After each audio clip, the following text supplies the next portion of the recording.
Selamat malam sahabat, kali ini kita akan membahas The Blacklist Season ketiga episode pertama dengan judul Troll Farmer Blacklist nomor 38.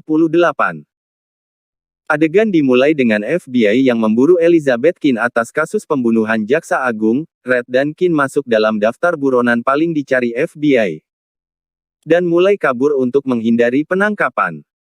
Sen berpindah ke markas FBI. Di sana Aram menemukan sebuah mobil van silver yang sedang bergerak ke arah utara di jalur 395 yang teridentifikasi dari satelit.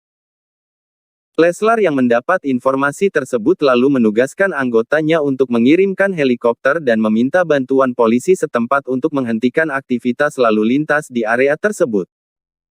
Serta menyiapkan barikade di luar terowongan yang akan dilalui Kane dan Red. Namun apa yang terjadi?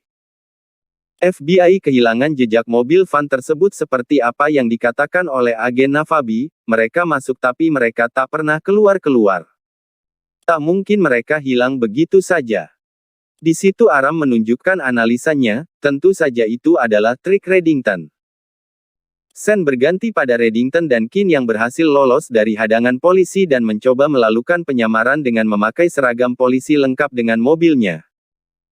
Setelah itu Scan berpindah pada agen Leslar yang berdebat dengan asisten direktur Harold Cooper tentang keterlibatannya dalam pembunuhan Jaksa Agung karena sudah membantu agen Kane untuk kabur.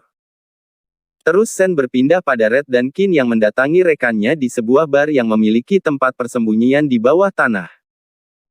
Setelah itu telah muncul berita di media bahwa agen Kane melakukan tindakan teror tersebut atas nama Rusia, sedangkan pada berbagai makalah melaporkan bahwa Rusia tidak terlibat dan tidak bertanggung jawab atas tindakan yang sudah diperbuat oleh Elizabeth Kane. Terus cerita berlanjut dengan munculnya sosok Direktur CIA Peter Kotsiopoulos yang menerangkan bahwa dalam 65 tahun sejak divisi CIA telah dibuat, tak pernah sekalipun identitas Direktur bisa terungkap ke media. Dan untuk pertama kalinya, Presiden menyetujui Direktur untuk bicara secara terbuka di hadapan media, guna menyelesaikan kasus tuduhan Elizabeth Kane, yang mencoba menuduh pihak agensi CIA yang sudah melakukan pembunuhan atas kematian Jaksa Agung. Dan di sini Peter menjelaskan bahwa pihaknya telah difitnah, dan bisa membahayakan keamanan nasional negerinya. Sehingga ini bisa menjadi masalah serius bila dirinya tidak segera turun tangan. Menurut informasi yang saya ketahui, Kane mengetahui keterlibatan CIA dari Fulcrum yang tidak sembarang orang bisa mengetahuinya. Sehingga itu bisa menjadi bumerang yang dapat membahayakan nyawa Kane setelahnya, karena sudah pasti ada nama-nama besar yang tersembunyi di dalamnya.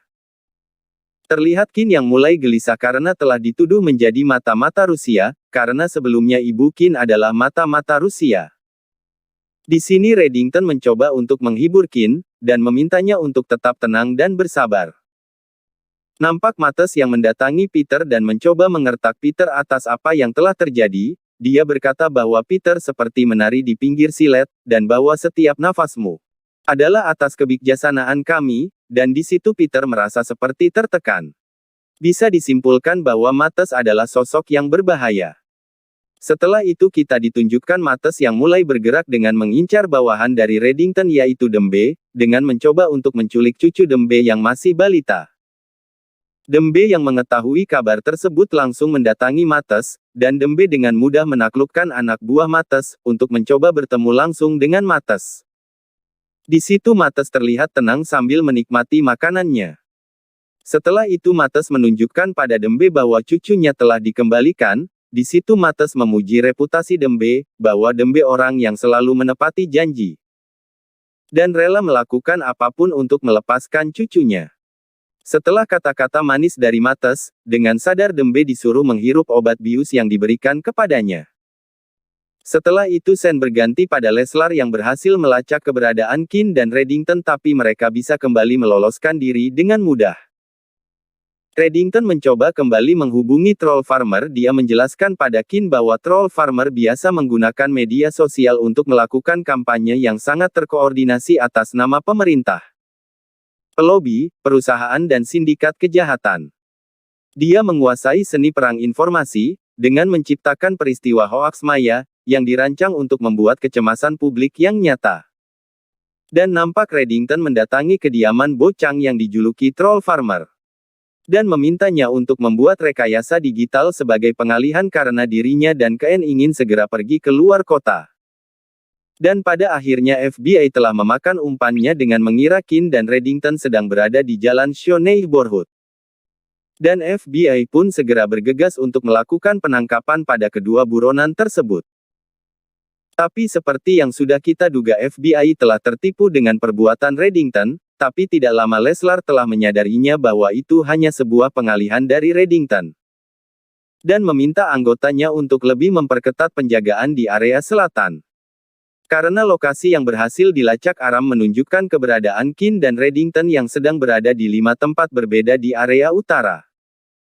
Benar saja dugaan Leslar, tapi Red berhasil lolos walaupun sempat harus melewati pemeriksaan petugas, tapi sayangnya Ken yang berada pada mobil berbeda tidak berhasil lolos. Dan memilih untuk memutar arah, karena takut bila harus ditangkap pihak kepolisian. Di sini Red bergegas menelpon Ken dan mencoba untuk memberinya semangat dan menyuruh Ken untuk bersembunyi terlebih dahulu untuk sementara ini. Dan Red pun juga menghubungi Leslar untuk membuat sebuah kesepakatan, dengan memberikannya daftar blacklist kali ini, yaitu Troll Farmer. Dan meminta Leslar untuk mempercayai Ken sejatinya bukanlah mata-mata Rusia. Setelah perkataan Reddington, tidak lama Leslar menyadari keberadaan Elizabeth Ken. Dan benar saja Ken memilih mencoba mencari perlindungan pada pihak kedutaan besar Rusia dengan mengaku sebagai Masya Rostova yang tidak lain adalah nama ibunya.